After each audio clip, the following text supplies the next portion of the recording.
इस मूवी के स्टार्ट में हमें बताया जाता है कि कई साल पहले बहुत से डीमंस डिफरेंट डायमेंशन से इस वर्ल्ड में एंटर हुए, जो कि पूरी दुनिया में अफरा तफरी और तबाही मचाने लगे। लेकिन खुशकिस्मती से एक डीमन हंटर जिसका नाम सॉन्गलिंग था, अपने मैजिक ब्रश को यूज करके डीमंस को पकड़ने में कामयाब हो जाता है। उन डीमंस में से कुछ ऐसे डीमंस भी थे जो कि ह्यूमैनिटी को नुकसान नहीं पहुंचा रहे थे, इसलिए उन फ्रेंडली डीमंस को तो कुछ नहीं कहा गया। लेकिन उन डीमंस में मौजूद बुरे डीमंस को पनिश करने के लिए सॉन्गलिंग उन्हें एक बुक के जरिए गार्ड में कैद कर देता है। अब क्योंकि सॉन्गलिंग के पास बहुत सी ऐसी पावर्स थी जिनसे वो डीमंस को कैद कर सकता था, इसलिए सब बुरे डीमंस उससे डरते थे। नेक्स्ट सीन में हम सॉन्गलिंग को कुछ फ्रेंडली डीमंस के साथ एक सी मॉन्स्टर का पीछा करते हुए देखते हैं, जिसने कई फिशरमैन को खा लिया था, इसलिए वो सी डीमन भी सॉन्गलिंग से अपनी जान बचा के भाग रहा था। लेकिन इस दौरान सॉन्गलिंग और उसके साथी वुडन बोर्ड से नीचे गिर जाते हैं, जिसकी वजह से सी मॉन्स्टर उन पे अटैक करने की कोशिश करता है। लेकिन इससे पहले कि वो मॉन्स्टर उनका शिकार करता, ट्री डीमन उन्हें पकड़ लेता है और वापस बोर्ड तक पहुंचा देता है।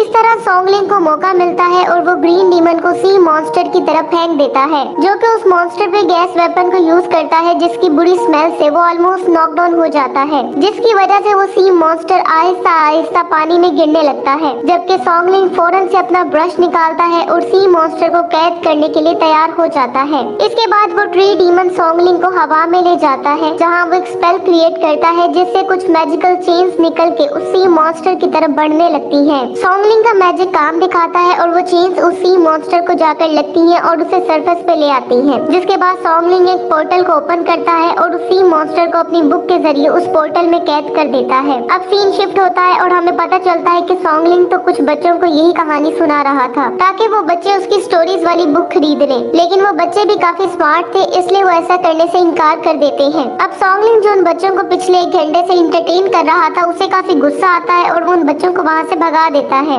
नेक्स्ट सीन में हम देखते हैं कि लोकल पुलिस एक ज्वेलरी शॉप में किसी क्राइम की इन्वेस्टिगेशन कर रही थी, जहाँ पे ऑफिसर फी चीफ को बताता है कि उसने क्रिमिनल की आइडेंटिटी का पता लगा लिया है और कहता है कि यकीनन ये क्राइम किसी डीमन ने किया है, क्योंकि उसे उस रूम में मिलने वाले हेयर्स किसी इंसान के नहीं लग रहे थे। पुलिस चीफ उसकी बात पे यकीन नहीं करता और उसका मजाक उड़ाता है और कहता है कि यकीनन इस क्राइम में शॉप का ही कोई आदमी इन्वॉल्व है, इसलिए वो शॉप के ऑनर को अरेस्ट करवा देता है। अब ऑनर के वहाँ से जाते ही वो अपने लिए कुछ ज्वेलरी भी वहाँ से चुरा लेता है और जब वो उस शॉप से जाने लगता है तो कुछ लोग उसे रोक लेते हैं और उससे सॉन्गलिंग की कंप्लेंट करते हैं, जो कि उन बच्चों को जानबूझ के डरा रहा था। अब वो उन बच्चों के पेरेंट्स से आर्ग्यू नहीं करना चाहता था, इसलिए वो फी को उनकी कंप्लेंट की इन्वेस्टिगेशन करने का कहता है और जब बच्चों के पेरेंट्स फी की तरफ जाते हैं तो वो खुद वहाँ से भाग जाता है। नेक्स्ट सीन में उन बच्चों के पेरेंट्स फी को लेके एक माउंटेन पे पहुँच जाते हैं, जहाँ सॉन्गलिंग का घर था। यहाँ फी ये नोटिस करता है कि सॉन्गलिंग की चिकन्स ने ज्वेलरी पहनी हुई थी। अब पेरेंट्स गुस्से में सॉन्गलिंग के घर में एंटर हो जाते हैं, जबकि फी चिकन्स को पकड़ के एविडेंस इकट्ठे करने लगता है। दूसरी तरफ बच्चों के पेरेंट्स जो कि सॉन्गलिंग के रूम में पहुंच चुके थे, उस पे गुस्सा करने लगते हैं। ये देख के सॉन्गलिंग ड्रामा करने लगता है और इसी दौरान वो फ्लावर डीमन को भी वहाँ बुला लेता है, जो कि उन लोगों की मेमोरीज को इरेज कर देता है। जिसके बाद वो लोग सॉन्गलिंग के ऑर्डर्स को फॉलो करते हैं, इसलिए अब वो उन्हें अपनी बुक्स बेचना शुरू कर देता है और इस दौरान वो उनके पैसे भी चोरी कर लेता है। यहाँ फी देखता है कि उन बच्चों के पेरेंट्स खुशी खुशी घर से बाहर आ रहे थे, जिसकी वजह से उसे ये एहसास होता है कि कुछ तो गड़बड़ जरूर है, इसलिए वो सॉन्गलिंग से इन्वेस्टिगेशन करने के लिए अंदर चला जाता है और जब वो सॉन्गलिंग के रूम में पहुंचता है तो उससे पूछता है कि उसके पास ये ज्वेलरीज कहाँ से आई, जो कि स्टोर से चुराई गई थी। साथ ही वो उस पर इल्जाम लगाता है कि उसने अपने घर में डीमंस को भी छुपा रखा है। सॉन्गलिंग को कुछ देर सोचने के बाद याद आता है कि शायद उसका एक स्टूडेंट इस क्राइम में इन्वॉल्व हो सकता है, लेकिन फी उसकी बात पे यकीन नहीं करता और उसे अरेस्ट करने के लिए फौरन से उसके हाथ बांध देता है। लेकिन जब वो सॉन्गलिंग को वहाँ से ले जाने लगता है तो उसे पता चलता है कि सॉन्गलिंग तो रोप से फ्री हो चुका था और वो फी को ही उन रोप से बांध देता है और वहाँ से चला जाता है। जिसके बाद फी वहाँ से भागने की कोशिश करता है, लेकिन इससे पहले कि वो वहाँ से भाग पाता, ग्रीन डीमन वहाँ पहुँचकर फी पे अपना गैस वेपन यूज करता है, जिससे वो नॉकडाउन हो जाता है और जब फी को होश आता है तो उसे पता चलता है कि वो तो हवा में उड़ रहा है, जिसकी वजह से वो बहुत ज्यादा डर जाता है। सॉन्गलिंग उसे खौफजदा देख के काम डाउन करने की कोशिश करता है और उसे बताता है कि वो जल्दी उस क्रिमिनल को पकड़ने के लिए जाने वाले हैं। थोड़ी देर बाद वो उस स्टोर में पहुंच जाते हैं जहां पहले भी चोरियां हो चुकी थी। यहाँ सॉन्गलिंग फी के फेस पे कुछ पेंट कर देता है ताकि डीमंस को देखने की एबिलिटी उसमें जन्म ले सके और यहाँ उन्हें ज्वेलरी स्टोर में क्राइम करने वाले का पता चल जाता है, जो कि एक पिग डीमन था, जिसे देखकर वो दोनों उस डीमन का पीछा करने लगते हैं और थोड़ी देर पिग डीमन का पीछा करने के बाद उन्हें पता चलता है कि वो डीमन ये सब कुछ इसलिए कर रहा था क्योंकि वो अपने ट्रू लव से, जो कि असल में एक फीमेल डंकी थी, उससे शादी करना चाहता था। जबकि क्राइम्स का असल मास्टरमाइंड एक और डीमन हंटर था, जिसने पिग डीमन को सारी ज्वेलरीज के बदले वो एनिमल देने का प्रॉमिस किया था। लेकिन इससे पहले कि ऐसा हो पाता, सॉन्गलिंग भी फी के साथ वहाँ पहुँच जाता है, जिसे देख के थीफ तो वहाँ से भाग जाता है। लेकिन सॉन्गलिंग पिग डीमन को वहाँ से भागने का मौका नहीं देता और अपना मैजिकल ब्रश यूज करते हुए उसे कैद कर लेता है। दूसरी तरफ हम देखते हैं कि फी उस थीफ को पकड़ने की कोशिश कर रहा था। इसी दौरान वो दोनों एक बिल्डिंग से नीचे गिर जाते हैं और कुछ और पुलिस ऑफिसर्स के पास आके गिरते हैं। अब वो पुलिस ऑफिसर फौरन से थीफ को पकड़ लेते हैं, लेकिन इस सब का क्रेडिट पुलिस चीफ लेने लगता है और इसीलिए फी को जॉब से निकाल देता है। और फी इस इनजस्टिस की वजह से शॉक्ड हो जाता है, इसलिए वो गुस्से से चिल्लाने लगता है। जिसके बाद सीन शिफ्ट होता है और हम एक लड़की को देखते हैं जो कि अपने पेरेंट्स को बताए बगैर अपनी एक फ्रेंड के साथ घर से बाहर आती है और एक मिस्टीरियस बिल्डिंग के पास पहुंच जाती है। वो चुपके से उस बिल्डिंग में एंटर होती है जो कि मिरर से भरी हुई थी। अब वो लड़की वहाँ मौजूद ऑनर से वो मैजिकल आइटम दिखाने की डिमांड करती है जो कि उसे मजीद सुंदर बना सकता था। वो ऑनर उस लड़की को एक चेयर पे बिठा देती है और उसके पीछे एक स्पेल क्रिएट करती है, जिससे उस लड़की का माइंड कंट्रोल हो जाता है। नेक्स्ट सीन में जब वो लड़की बाहर आती है तो वो एक ज़ॉम्बी की तरह लग रही थी, जिसे देखकर उसकी फ्रेंड भी कंफ्यूज हो जाती है। वो लड़की एक कैरेज में जाके बैठ जाती है जो कि हवा में उड़ने लगता है। यहाँ हमें पता चलता है कि वो मिस्टीरियस ऑनर असल में पावरफुल डीमन थी जो कि मिरर के जरिए कहीं भी ट्रैवल कर सकती थी। दूसरी तरफ कैरेज में मौजूद लड़की जो उड़ती हुई माउंटेन से गुजर रही थी, कुछ डीमंस उसे रोक लेते हैं और नीचे एक ब्रिज पे ले आते हैं। तभी वहाँ एक डीमन हंटर भी पहुँच जाता है जिसका नाम काय था।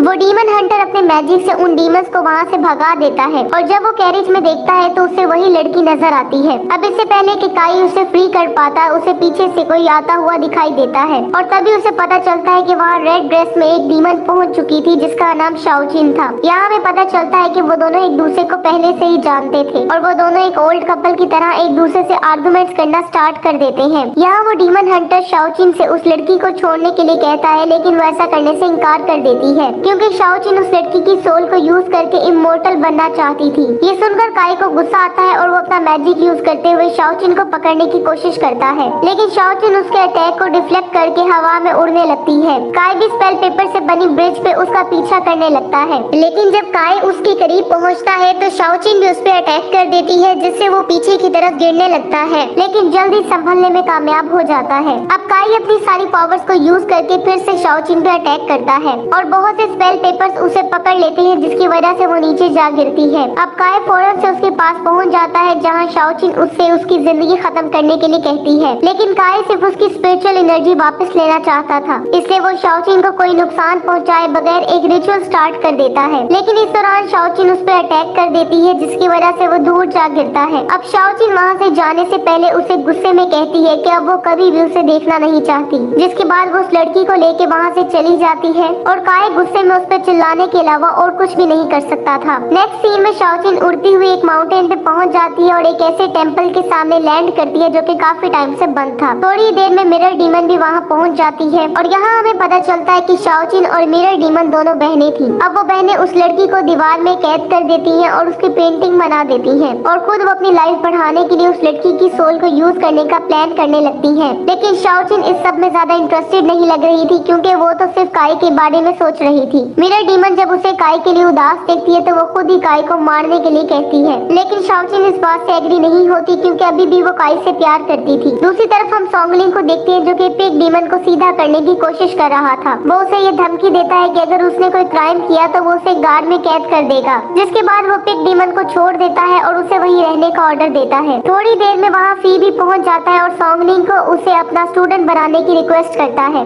ये सुनकर पहले तो सॉन्गलिंग ऐसा करने से इनकार कर देता है, लेकिन जब फी इसके लिए इंसिस्ट करता है तो सॉन्गलिंग मान जाता है। नेक्स्ट डे जब सॉन्गलिंग और उसके फ्रेंड्स खाना खा रहे थे तो तभी वहाँ ब्लू डीमन आ जाता है और उन्हें उसी मिसिंग गर्ल के बारे में बताता है जिसे मिरर डीमन ने कैद कर लिया था। ये सुनकर वो फौरन से उस लड़की को ढूंढने का फैसला करते हैं। थोड़ी देर बाद वो लोग एक मिस्टीरियस बिल्डिंग के बाहर पहुंचते हैं और किसी तरह उस बिल्डिंग में एंटर हो जाते हैं, जिसके बाद पिग डीमन वहां से प्रूफ ढूंढना स्टार्ट कर देता है और थोड़ी देर में उसे कपड़े का एक टुकड़ा मिल जाता है जो कि उसी किडनैप्ड लड़की का था। अब फ्लावर डीमन उस कपड़े के टुकड़े को देखती है और अपनी मैजिकल पावर्स को यूज करते हुए उस लड़की से रिलेटेड मेमोरीज को ढूंढ लेती है, जिसकी वजह से वो ये देख पाते हैं कि उस लड़की को मिरर डीमन ने किडनैप किया है और उसे एक माउंटेन पे ले गई है। ये देखने के बाद सॉन्गलिंग फी को डीमन फ्लावर की मेमोरीज को यूज करके उस जगह का पता लगाने के लिए कहता है जहाँ उस लड़की को ले जाया गया था। नेक्स्ट सीन में हम देखते हैं कि फ्लावर डीमन फी को उस माउंटेन तक ले जाता है जहाँ वो टेम्पल मौजूद था, जिसके बाद फी किसी तरह उस टेम्पल में एंटर होने में कामयाब हो जाता है, जहाँ उसे रेड ड्रेस में एक डीमन नजर आती है। दूसरी तरफ हम काय को देखते हैं जो कि एक रेस्टोरेंट में खाना खा रहा था। थोड़ी देर में मिरर डीमन भी वहाँ पहुँच जाती है। काय भी उसकी वहाँ मौजूदगी को फील कर पा रहा था और जब वो मिरर डीमन की तरफ देखता है तो वो वहाँ से चली जाती है क्योंकि वो उसे ट्रैप करने वहाँ आई थी। काय भी उसे जाते हुए देख के उसका पीछा करने लगता है। थोड़ी देर बाद काय एक स्टोर में पहुँच जाता है जहाँ बहुत से मिरर्स पड़े हुए थे। थोड़ी देर में मिरर डीमन भी उसके सामने आ जाती है।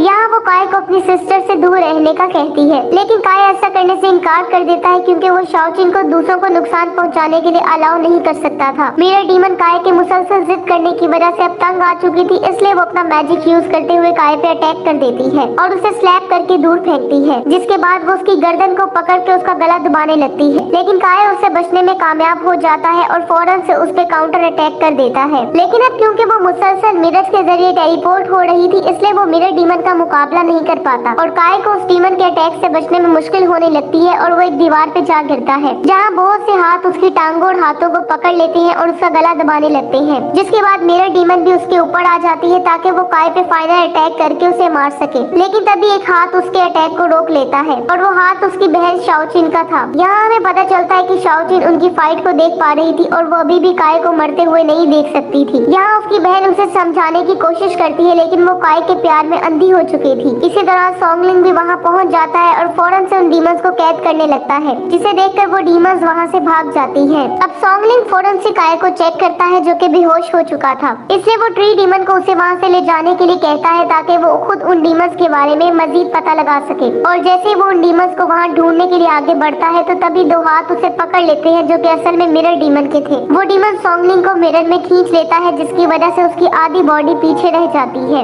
इसलिए अब वो उस डीमन से बचने के लिए वहाँ से भागने लगता है। इसी दौरान वो डीमन पे अटैक करता है, लेकिन खुद एक चेयर पे आ गिरता है। दूसरी तरफ मिरर में मौजूद सॉन्गलिंग मिरर डीमन को पकड़ लेता है, जिसकी वजह से वो उसकी अपर बॉडी को भी मिरर से बाहर निकाल देती है, जिसके बाद वो अपनी बॉडी को जोड़ने में कामयाब हो जाता है। अब वो अपना मैजिक यूज करता है और बहुत सी चेन्स मिरर डीमन पे फेंक देता है, जो कि मिरर डीमन को पकड़ लेती है और इस तरह सॉन्गलिंग उस डीमन को बुक में कैद करने में कामयाब हो जाता है। दूसरी तरफ हम काय को देखते हैं, उसे जब होश आता है तो वो फौरन से सॉन्गलिंग के पास जाता है और उसे रेस्क्यू करने पर सॉन्गलिंग को थैंक्स कहता है। इतनी ही देर में वहाँ फी भी पहुँच जाता है और सॉन्गलिंग को बताता है कि उसने डीमंस को ढूंढ लिया है। काय जब ये सुनता है तो उनसे इस फाइट में उनका साथ देने की रिक्वेस्ट करता है। सॉन्गलिंग उसकी रिक्वेस्ट एक्सेप्ट कर लेता है, लेकिन उसे ये पता नहीं होता कि काय उस डीमन से प्यार करता है। नेक्स्ट सीन में हम देखते हैं कि शाओचिन ये नोटिस करती है कि वो डीमन हंटर वहाँ पहुँच चुके थे, जिन्हें देख के शाओचिन भी उनसे फाइट करने के लिए तैयार हो जाती है। यहाँ काय उसे फिर से अपनी स्पिरिचुअल एनर्जीज गिव अप करने और दोबारा से मॉर्टल बनने के लिए कहता है, लेकिन शाओचिन हमेशा की तरह उसकी ऑफर रिजेक्ट कर देती है। और जब उसकी नजर सॉन्गलिंग पे पड़ती है तो उसे याद आता है कि उसकी सिस्टर को इसी शख्स ने मारा था, इसलिए वो फौरन से उस पर अटैक कर देती है। उसे अपनी तरफ आते हुए देख के सॉन्गलिंग भी बुक और ब्रश निकाल के मैजिक स्टार्ट कर देता है, लेकिन काय उसे ऐसा करने से रोक देता है, जिसकी वजह से शाओचिन को मौका मिलता है और वो उसके बाकी साथियों पे अटैक कर देती है। वो जल्दी से फी को बांध देती है और उसे उठा के ट्री पे फेंकती है। ये देखकर सॉन्गलिंग के साथी डीमंस मिलकर शाओचिन पे अटैक कर देते हैं, लेकिन उनका शाओचिन से कोई मुकाबला नहीं था और वो उन सबको उठा के दूर फेंकती है, जिसके बाद वो काय की तरफ बढ़ती है और उसे उठा के एक दीवार पे फेंकती है। अब वो सॉन्गलिंग को भी पकड़ लेती है और उसे ऊपर खींचने लगती है और फिर वो रोप्स को उसकी गर्दन में बांध के उसे मारने की कोशिश करती है, लेकिन सॉन्गलिंग भी हार मानने वाला नहीं था। वो अपने मुंह से स्पेल क्रिएट करता है। ये देखकर काय उसे रोकने की कोशिश करता है, जिसकी वजह से सॉन्गलिंग अपना मैजिक कंप्लीट नहीं कर पाता और शाओचिन की जान बच जाती है। साथ ही काय उसे वहाँ से भागने के लिए कहता है, जबकि वो खुद सॉन्गलिंग को मैजिक कंप्लीट करने से रोक रहा था। शाओचिन भी जब ये देखती है तो वहाँ से भाग जाती है। काय जब देखता है कि शाओचिन वहाँ से चली गई है तो फौरन से सॉन्गलिंग से माफी मांगने लगता है और कहता है कि वो उसे माफ कर दे। यहाँ से सीन शिफ्ट होता है और अब हम उन सबको सॉन्गलिंग के घर पे देखते हैं, जहाँ सॉन्गलिंग फ्लावर डीमन को काय की मेमोरीज रिवील करने का कहता है ताकि वो उसके पास को जान सके। यहाँ हमें पता चलता है कि काय असल में एक स्नेक डीमन था।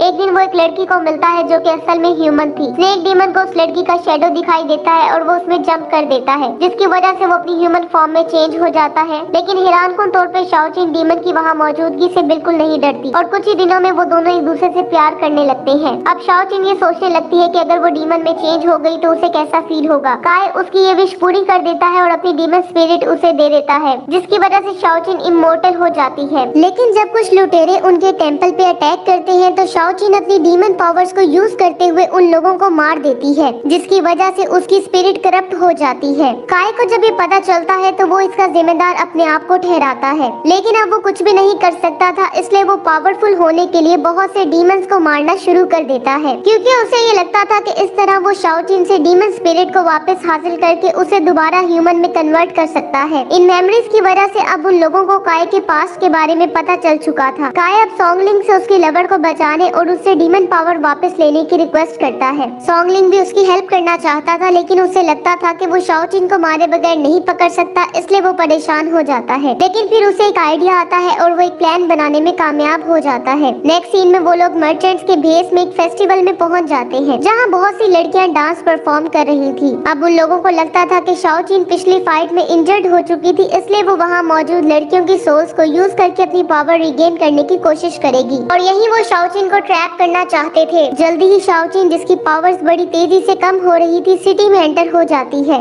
दूसरी तरफ काय को भी उसकी प्रेजेंस का पता चल जाता है और वो उसे इधर उधर ढूंढने लगता है। यहाँ हम देखते हैं कि शाओचिन उसके पीछे पहुँच जाती है। काय पीछे देखता है और उसे डीमन पावर्स लौटाने के लिए कहता है ताकि वो दोबारा से ह्यूमन में चेंज हो सके, लेकिन शाओचिन का ऐसा कोई इरादा नहीं था। काय उसे कहता है कि वो सिर्फ उसे मारे जाने से बचाना चाहता है, लेकिन शाओचिन उसकी बात को इग्नोर कर देती है और उस पर अटैक करके उसे पिलर की तरफ पुश कर देती है, जिससे वो बेहोश हो जाता है। अब शाओचिन उसके करीब जाती है और उसे देखने लगती है और कहती है कि वो कोई भी कॉन्सिक्वेंसेस फेस करने को तैयार है और वो सिर्फ उसे हैप्पी लाइफ गुजारते हुए देखना चाहती है। जिसके बाद वो फौरन से फेस्टिवल की तरफ जाने लगती है, लेकिन जैसे ही वो बिल्डिंग में एंटर होती है तो उसे पता चल जाता है कि ये तो एक ट्रैप है, क्योंकि वो वहाँ मर्चेंट के भेस में मौजूद सॉन्गलिंग की असलियत को देख पा रही थी। इसलिए वो बैक स्टेज पे जाके एक लड़की की सोल को एब्जॉर्ब करने लगती है ताकि वो अपने एनिमीज से फाइट के लिए पावर हासिल कर सके। अब वो उसी लड़की का रूप ले लेती है जिसकी सोल उसने एब्जॉर्ब की थी और फौरन से स्टेज पे चली जाती है, लेकिन सॉन्गलिंग को भी उसकी असलियत का पता चल जाता है। वो ये बात फी को भी बताता है तो वो फौरन से सबको वहाँ से भागने के लिए चिल्लाने लगता है, जिसकी वजह से सभी लोग पैनिक हो जाते हैं और वहाँ से भागने लगते हैं। शाओचिन भी अपने असली रूप में वापस आ जाती है और अपनी सारी पावर्स को यूज करते हुए वहाँ से बाहर आ जाती है, जहाँ वो एक जायंट स्नेक में चेंज हो जाती है और बिल्डिंग्स को डिस्ट्रॉय करने लगती है और वहाँ मौजूद लोगों पे भी अटैक करने लगती है, जिसकी वजह से हर तरफ अफरा तफरी मच जाती है। वो डीमन कुछ लोगों को घेर लेती है और उन्हें मारने की कोशिश करती है, लेकिन इससे पहले कि वो ऐसा कर पाती, सॉन्गलिंग वहाँ पहुँच के उसके अटैक को रोक लेता है। यहाँ सॉन्गलिंग उससे काय की डीमन पावर उसे लौटाने के लिए कहता है, लेकिन उस जायंट स्नेक पे सॉन्गलिंग की बात का कोई असर नहीं होता और वो उन्हें ही मारने की कोशिश करता है। सॉन्गलिंग को ये रियलाइज हो चुका था कि उसके पास इस डीमन को सील करने के अलावा और कोई ऑप्शन नहीं है, इसलिए वो फौरन से मैजिकल चेन्स को उस पे फेंक देता है और जायंट स्नेक को पकड़ने में कामयाब हो जाता है। इस दौरान वो डीमन उन चेन से निकलने की पूरी कोशिश करती है, लेकिन जब वो ऐसा करने में नाकाम हो जाती है तो अपनी बॉडी में मौजूद सभी सोल्स को रिलीज कर देती है। दूसरी तरफ सॉन्गलिंग, जो कि उसे बुक में कैद करने के लिए अपनी पूरी कोशिश कर रहा था, आखिरकार ऐसा करने में कामयाब हो जाता है, जबकि उसकी बॉडी में मौजूद सोल्स टेंपल की तरफ फ्लाई करने लगती हैं और वहाँ पहुंचकर उन पेंटिंग्स में एंटर हो जाती हैं और वो लड़कियां जिन्हें डीमन से पकड़ा था अपनी ह्यूमन फॉर्म में वापस आ जाती हैं। दूसरी तरफ काय भी फेस्टिवल वाली बिल्डिंग में पहुंच जाता है और फी से शाओचिन के बारे में पूछने लगता है। यहाँ सॉन्गलिंग उसे बताता है कि उसने शाओचिन को पहले ही कैद कर दिया है। ये सुनकर वो सॉन्गलिंग पे गुस्सा करने लगता है, जिसकी वजह से वो फ्लावर डीमन को काय की मेमोरीज को इरेज करने का कहता है। फ्लावर डीमन ऐसा ही करता है। अब सॉन्गलिंग उसे बताता है कि वो एक आम इंसान है, जिसके बाद वो काय को उसकी मेमोरी लौटा देता है, इसलिए वो डिफरेंट बिहेव करने लगता है, एक ऐसा शख्स जो कि शाओचिन के बारे में बिल्कुल भूल चुका था। नेक्स्ट सीन में हम फ्लावर डीमन को देखते हैं, जो कि काय की मेमोरीज को इरेज करने की वजह से गिल्टी फील कर रही थी। काय उसे एक फॉरेस्ट में मिल जाता है जहाँ वो काफी पीसफुल लग रहा था। उसे देख के फ्लावर डीमन उसे उसकी मेमोरीज लौटाने का डिसाइड करती है और उसके ऐसा करते ही काय को स्ट्रेंज फीलिंग्स का एहसास होता है और उसे सब कुछ याद आ जाता है। इसके बाद वो फौरन से टेंपल में पहुंच जाता है और सभी गर्ल्स की पेंटिंग को देखने लगता है और उन पेंटिंग्स को देख के उसे ये एहसास होता है कि कोई इम्पोर्टेंट पर्सन मिसिंग है। अब वो अपने शैडो को देखता है तो उसे शाओचिन की मौजूदगी का एहसास होता है, जिसकी वजह से उसे ये याद आ जाता है कि इस पर्सन को उसकी जिंदगी से निकाल दिया गया है, इसलिए वो काफी ज्यादा सैड हो जाता है और रोने लगता है। उसी रात जब सॉन्गलिंग वापस आता है तो उसे ये एहसास होता है कि कोई वहाँ पे मौजूद है और यहाँ उसे पता चलता है कि काय वापस आ गया है। सॉन्गलिंग उसे देख के कंफ्यूज हो जाता है, लेकिन काय फौरन से उस पर अटैक कर देता है, जिसकी वजह से वो पीछे जा गिरता है और बेहोश हो जाता है। अब काय उसका मैजिकल ब्रश उठा लेता है और उसको यूज करके बुक में एक गेटवे ओपन कर देता है। काय फौरन से उसमें एंटर हो जाता है और बड़ी तेजी से नीचे गिरने लगता है, लेकिन मैजिकल ब्रश को यूज करके वो बैलेंस रिगेन करने में कामयाब हो जाता है। थोड़ी देर बाद उसे कुछ आवाजें सुनाई देती हैं। वो जब उस तरफ देखता है तो उसे बहुत सी बिल्डिंग्स उड़ती हुई दिखाई देती हैं, जिनमें बहुत से डीमंस ट्रैप थे। वो फौरन से उन बिल्डिंग्स की तरफ जाता है और शाओचिन को ढूंढने लगता है। थोड़ी देर बाद उसे फिर से कुछ फेमिलियर वॉइसेस सुनाई देती हैं। काय फौरन से उस तरफ जाता है और एक बिल्डिंग में एंटर हो जाता है, जहाँ उसे शाओचिन नजर आती है, जिसपे मुसलसल टॉर्चर किया जा रहा था। काय फौरन से उसके पास जाता है और उसको तकलीफ में देख के काफी परेशान हो जाता है। शाओचिन जब काय को देखती है तो वो उसे फौरन वहाँ से जाने के लिए बोलती है, लेकिन काय उसे गले लगा लेता है और कहता है कि वो उसे हर हाल में यहाँ से आजाद करवाएगा।